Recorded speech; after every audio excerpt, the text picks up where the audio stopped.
Hello dear students, welcome you all in Chemistry Drive with Ravneet. So in this third part of video series of carbonyl compounds, what we are going to discuss is the various chemical reactions of aldehydes and ketone. So aldehydes and ketones हमने previous videos में discuss किया था कि जो aldehydes और ketones होते हैं इनमें carbonyl group होता है जिसमें जो carbonyl carbon होता है that is partial positive and your oxygen of carbonyl group is partial negative.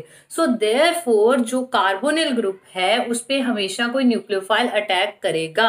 फिर हमने कंडीशंस भी की थी कि डिपेंड करता है आप उसको एसिडिक कंडीशन में कैरी आउट करते हो रिएक्शन को और या फिर एसिडिक कंडीशन में आप कैरी आउट करते हो, तो उस हिसाब से आपके पास डिफरेंट जो है वो मैकेनिज्म होगा. तो मोस्टली एल्डिहाइड्स एंड कीटोन याद रखिएगा that they undergo nucleophilic addition reaction. तो न्यूक्लियोफाइल हमेशा ऑब्वियसली न्यूक्लियोफाइल नेगेटिवली चार्ज होता है तो वो पॉजिटिव पार्ट पे ही अटैक करेगा. तो हमारे पास दो तरह की रिएक्शंस होती है न्यूक्लियोफिलिक एडिशन रिएक्शंस. तो सबसे पहले आता है विदाउट एलिमिनेशन जिसमें कोई भी मॉलिक्यूल जो है जब न्यूक्लियोफाइल ऐड हुआ है आपके कार्बोनिल ग्रुप पे एल्डिहाइड्स या कीटोन के, तो कोई भी मॉलिक्यूल जैसे वाटर मॉलिक्यूल अमोनिया ऐसे छोटे मॉलिक्यूल्स जो है वो नहीं निकलते, तो that is without elimination reaction. दूसरा आता है विद एलिमिनेशन रिएक्शन जब कुछ मॉलिक्यूल जैसे वाटर मॉलिक्यूल अमोनिया हो गया, ठीक है, छोटी मतलब कोई भी एलिमिनेशन साथ में होगी तो then these reactions are with elimination. तो पहले हम फोकस करते हैं विदाउट एलिमिनेशन में. सो विदाउट एलिमिनेशन में रिएक्शंस आ जाती हैं जैसे रिएक्शन एल्डिहाइड या कीटोन कोई भी आप ले सकते हो स्टार्टिंग में. The reaction with the molecule like HCN, okay, Grignard reagent, then your alcohol molecule. तो जब कभी भी आप इनके साथ रिएक्ट कराते हो, even your one of the name reaction Reformatsky reaction, तो उसमें भी आपके पास क्या होता है कि कोई एलिमिनेशन नहीं होती, सिंपल एडिशन होती है. तो जैसे यहाँ पे HCN हो गया, KCN हो गया, तो पहले सबसे इंपॉर्टेंट है आपको न्यूक्लियोफाइल का पता होना चाहिए जो भी मॉलिक्यूल आपके पास है. जैसे HCN है तो सबसे पहला काम किया करो आप मार्क कर लो पार्शियल पॉजिटिव पार्शियल नेगेटिव कि your cyano group is acting here as a nucleophile. और न्यूक्लियोफाइल मैंने बताया है कार्बोनिल ग्रुप में ये कार्बोनिल कार्बन पार्शियल पॉजिटिव है और ऑक्सीजन पार्शियल नेगेटिव है. तो cyano group will attack on this carbon. तो जैसे ये इस पे अटैक करेगा ये electron density pi electron density shift होगी टुवर्ड ऑक्सीजन और ये नेगेटिवली चार्ज हो जाएगा. आपके पास CN यहाँ लग गया, ठीक है, न्यूक्लियोफाइल आके यहाँ ऐड हो गया तो O नेगेटिव फटाफट से वही मॉलिक्यूल का पॉजिटिव पार्ट कैप्चर कर लेगा और यहाँ पे पॉजिटिव पार्ट है H, ठीक है. सो यहाँ पे हमारे पास जब एक कार्बन को OH ग्रुप लगा है एक तरफ CN लगा है, दिस इज कॉल्ड साइनोहाइड्रेट. अगर ऐसे ही जैसे यहाँ Cl लगा होता तो उसको बोलते हैं क्लोरोहाइड्रेट. तो अब नेक्स्ट में देखिए जैसे ग्रिग्नार रिएजेंट है तो ग्रिग्नार रिएजेंट्स में अल्काइल पार्ट पार्शियल नेगेटिव होता है because it is attach to the metal ion magnesium है. तो ये पार्ट पूरा MgX पार्शियल पॉजिटिव है तो R नेगेटिव पार्ट अटैक करेगा. तो ये देखिए R नेगेटिव यहाँ पे न्यूक्लियोफाइल ऐड हो गया कार्बोनिल कार्बन के साथ और O नेगेटिव ने क्या किया MgX को कैप्चर कर लिया और ये एक एडिशन प्रोडक्ट आपके पास बन जाता है. फिर उसके बाद अल्कोहल के साथ जब आप रिएक्ट करते हो तो उसको थोड़ा डिफरेंशिएट करने के लिए हम यहाँ R' लिख देते हैं कि ये कोई और अल्काइल ग्रुप है. सो ये देखिए यहाँ पे अल्काइल ग्रुप पार्शियल पॉजिटिव होगा क्योंकि अल्काइल मीन्स कार्बन CH3 की चेन होगी ना, या फिर आपके पास ये कोई एरोमेटिक रिंग भी हो सकती है. तो ये अटैच है ऑक्सीजन के साथ. अब कार्बन के कंपैरिजन ऑक्सीजन की ज्यादा इलेक्ट्रोनेगेटिविटी है तो यहाँ पे ये OH negative act as a nucleophile. तो OH नेगेटिव अटैक करेगा कार्बोनिल कार्बन के पास और साथ ही में इलेक्ट्रॉन डेंसिटी शिफ्ट होगी, वो O नेगेटिव किसको कैप्चर कर लेगा इसके पॉजिटिव पार्ट को. और ये जो होता है हमारे पास ये जो एडिशन प्रोडक्ट बनता है in case your aldehydes react with your alcohol that are called hemi acetal. Hemi acetal जब एक अल्कोक्सी ग्रुप अटैच है कार्बोनिल कार्बन के साथ, अल्कोक्सी मीन्स OR- ग्रुप, और अगर आप कीटोन से स्टार्टिंग करते हो तो हेमी कीटल्स बनेंगे. और एक बार और अगर आप इसमें एक और अल्कोहल मॉलिक्यूल अगर आप डाल दोगे ना तो कंप्लीट एसिटल्स बनते हैं. और एक बार फिर से अगर आप एक अल्कोहल मॉलिक्यूल कीटोन्स के केस में डाल दोगे तो you will get the complete कीटल. That's a very important reaction also. ये पेपर में कई बार इसका मैकेनिज्म भी आ जाता है प्रॉपर. सो कोई डिफिकल्टी नहीं है, आप प्रीवियस वीडियो देखिए उसमें हमने जो न्यूक्लियोफाइल वाला एडिशन की है बिल्कुल वैसे न्यूक्लियोफाइल की आपने यहाँ अटैक करना है और यहाँ पे फिर उसके पॉजिटिव पार्ट को नेगेटिव के साथ जोड़ना है. फिर से अगला अल्कोहल मॉलिक्यूल आएगा फिर से वो पॉजिटिव पार्ट पे अटैक करेगा और आपके पास एडिशन प्रोडक्ट जो है कंप्लीट एसिटल या कंप्लीट कीटल्स बन जाएंगे। तो इसके बाद हम फोकस करेंगे रिएक्शंस जो है विद एलिमिनेशन। बहुत सी रिएक्शंस होती हैं जिनमें एलिमिनेशन होता है जब कोई न्यूक्लियोफाइल जो है वो कार्बोनिल कार्बन पे ऐड होता है।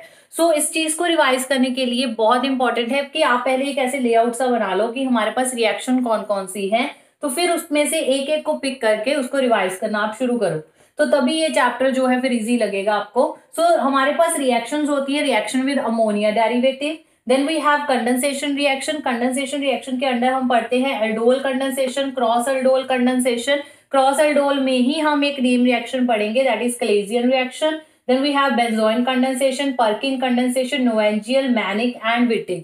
ऑलमोस्ट कुछ रिएक्शंस का मैकेनिज्म सेम है, सिर्फ आपको दो रिएक्टेंट या फिर अगर जो कैटलिस्ट वगैरह आप यूज करते हो वो आपने कंडीशन को रिवाइज करना है, अदरवाइज मैकेनिज्म थोड़ा बहुत जो है आपस में मैच करते हैं इनके। फिर हेलोजिनेशन रिएक्शन होती है ऑफ इनोलाइजेबल एल्डिहाइड्स कीटोन, जिसके अंदर आप हेलोफॉर्म रिएक्शन पढ़ोगे, नेम रिएक्शन। ऑक्सीडेशन रिएक्शन में आप पढ़ोगे Baeyer Villiger reaction, very important. Then we have the reduction reaction, जिसमें आप पढ़ते हो तीन रिएक्शन, जिसमें से दो तो बहुत ही इंपॉर्टेंट है, क्लेमेंजन and वुल्फ-किशनर reduction. Then we have the Meerwein-Pondorf-Verley reduction. The last reaction which comes under this elimination, then we have the disproportionation reaction. Disproportionation reaction में जो है हमारे पास आती है कैनिज़ारो रिएक्शन।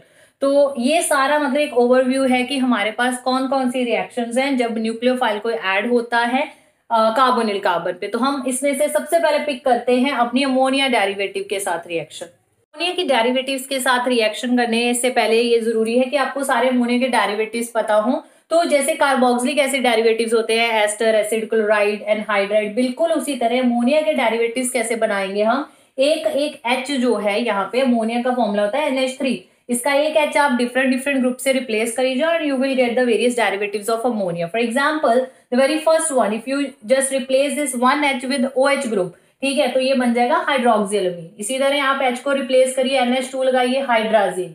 सेम हाइड्राजीन ही रहने दो, इसी का H रिप्लेस करके फिनाइल लगाओ तो फिनाइल हाइड्राजीन। उसी फिनाइल हाइड्राजीन की 2 और 4 पोजीशन पे तुम नाइट्रो ग्रुप लगा दोगे तो वो उसका डेरिवेटिव 2,4 डाइनाइट्रो फिनाइल हाइड्राजीन बन जाएगा, जिसको हम 2,4 DNP भी बोलते हैं। तो फिर आपने यही हाइड्राजीन पकड़ लो और इसी का H रिप्लेस करके C double bond ONH2 introduce कराओ, तो वो डेरिवेटिव होता है सेमी कार्बाजाइड। अब रिएक्शंस की हम बात करें तो पूरी जो रिएक्शन कंडीशन है दैट इज ऑलवेज एसिडिक। तो एसिडिक कंडीशन में रिएक्शन होती है, ऐसा क्यों है? क्योंकि रिएक्शन क्वाइट रिवर्सिबल है। जब एडिशन प्रोडक्ट बन जाता है, जब आपके पास कार्बोक्सिलिक जो आपके पास एल्डिहाइड्स कीटोन है वो अमोनिया डेरिवेटिव के साथ रिएक्ट करेंगे तो एक एडिशन प्रोडक्ट बनता है जो वापस रिवर्सिबल में मतलब कन्वर्ट होने की कोशिश करेगा, रिएक्टेंट साइड की तरफ जाने की कोशिश करेगा। सो उसको कैटलाइज करने के लिए, उसको फॉरवर्ड डायरेक्शन में लेके जाने के लिए हम उसमें एसिड डालते हैं। तो अब रिएक्शन करने का बड़ा ही आसान सा तरीका है, कोई भी आप एल्डिहाइड्स कीटोन चूज कर लो, ठीक है, C डबल बॉन्ड हो, मैंने जर्नल लिख लिया है, तो इसके साथ मैं लिख रही हूँ ये डेरिवेटिव NH2OH। सबसे पहला मैंने ले लिया हाइड्रोक्सिलमीन का डेरिवेटिव। तो आपने जो ग्रुप इंट्रोड्यूस किया हुआ है उसको कुछ नहीं करना, यहां से वाटर मॉलिक्यूल आपने एलिमिनेट कर देना है, ठीक है। तो आपके पास यहाँ पे बन जाएगा, ये देखिए C डबल बॉन्ड SH आपने रखना है, NOH, यहाँ से वाटर की एलिमिनेशन हुई है। और क्योंकि ये हाइड्रोक्सिलमीन से बना है, this product is called oxide, इसको बोलते हैं ऑक्साइड। अब इसी तरह आप क्या करी जाओ, ये देखिए ये वाला ग्रुप पीछे वाला चेंज करी जाओ, अब हाइड्राजीन ले लो, हाइड्राजीन में NH2 होगा, सेम ऐसी रिएक्शन होगी, OH की जगह क्या आ जाएगा यहाँ NH2, ठीक है, वाटर एलिमिनेट हो गया। अब क्योंकि ये हाइड्राजीन से बना है तो इट इज कॉल्ड हाइड्राजोन, इसको हाइड्राजोन बोलेंगे। अब हम थर्ड वाला ले लेते हैं, that is your phenyl hydrazine, NH के साथ फिनाइल लगी हुई है यहाँ, ठीक है, तो बिल्कुल यहाँ पे H हटाइए और यहाँ फिनाइल लगा दीजिए। तो क्योंकि ये हाइड्राजोन था जो हाइड्राजीन से बना था, अब फिनाइल हाइड्राजीन लिया है तो वहां से बनेगा फिनाइल हाइड्राजोन। अब इसी तरह आप 2,4 DNP अगर साथ में लोगे NO2 तो यहाँ पे आपके पास ये आ जाएगा, यहाँ पे भी NO2 प्रोडक्ट में NO2 at the 2 and 4 position. तो वहां पे था आपके पास हाइड्राजीन से हाइड्राजोन, फिनाइल हाइड्राजीन से phenyl hydrazone, 2,4 dinitro phenyl hydrazine से आपके पास आएगा 2,4 डाइनाइट्रो फिनाइल हाइड्राजोन, ठीक है। अब सेमी कार्बाजाइड ले लेते हैं यहाँ पे स्ट्रक्चर में, ठीक है, यहां से आप H C double bond O NH2। देखिए मैं G ग्रुप ही चेंज कर रही हूं, आगे वाली रिएक्शन सेम है, उसके अकॉर्डिंग आपका प्रोडक्ट जो है वो चेंज हो ही जा रहा है, जो ग्रुप आप इंट्रोड्यूस कर रहे हो। यहाँ पे आ गया C double bond O NH2। तो सेमी कार्बाजाइड से जो बनेगा, हाइड्राजीन से, फिर से रिवाइज कर लो, हाइड्राजोन, सेमी फिनाइल हाइड्राजीन से फिनाइल हाइड्राजोन, 2,4 डाइनाइट्रोफिनाइल हाइड्राजीन से 2,4 डाइनाइट्रोफिनाइल हाइड्राजोन, सेमी कार्बाजाइड से बनेगा सेमी कार्बाजोन। ठीक है। और एक जो चीज आपने याद रखनी है, जितनी भी हमने रिएक्शंस की थी जो मैंने अभी बताई, उसमें H पॉजिटिव जरूर डाल देना, मतलब एसिडिक कंडीशन जरूर करनी है, नहीं तो फिर रिवर्सिबल रिएक्शन हो जाएगी, प्रोडक्ट आपको नहीं मिलेगा। ठीक है। तो ये आपके पास जो है these are the reactions of ammonia derivative. अब हम नेक्स्ट जो वीडियो है उसमें हम कंडेंसेशन रिएक्शंस पे फोकस करेंगे। ठीक है।